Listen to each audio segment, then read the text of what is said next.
Okay, this is the last video I'm gonna do on this situation because I ended up changing my whole tune on this Colin Kaepernick situation, given the information that came out this week. See, at the time I made my other video, it wasn't put out that when he went to the Ravens and then left, they never said they wanted to sign him at the time.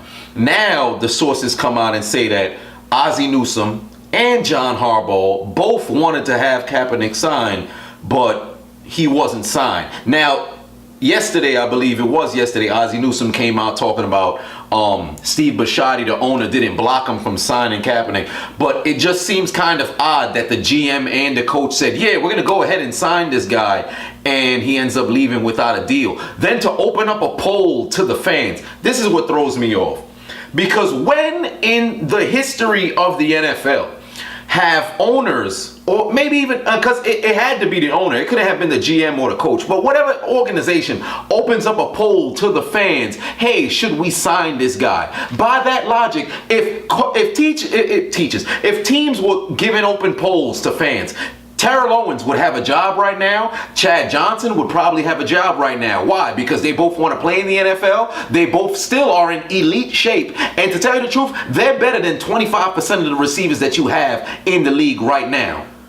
They have plenty of players who've played in the past who still can go, but they don't have a job. But if it were open poll to the fans, they would be employed. Ed Reed probably wouldn't have to retire after 2013. He would have been on a team if you left it open to the fans. So this whole open up a poll to the fans to hear their reaction to the Ravens fans, oh, do you want them on the team? I don't understand that. That seems very odd to me. Originally, I was going by the statistics and the stats. Like everybody will talk about 16 touchdowns to 4 interceptions, but they didn't win games. However, if you're telling me the coach and the GM wanted to sign somebody and the person left without a deal, and then there's still all this ambiguity as to what transpired inside of the offices, I don't understand. Now it seems like there's some colluding going on over here. I'm not going to use the term blackball, but it seemed like somebody ain't want the man to get signed. That's all I'm saying.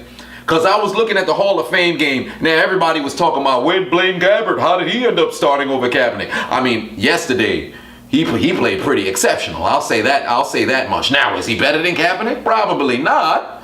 But the man played well. It's a preseason game, but he played well. Okay, so he's backing up his case.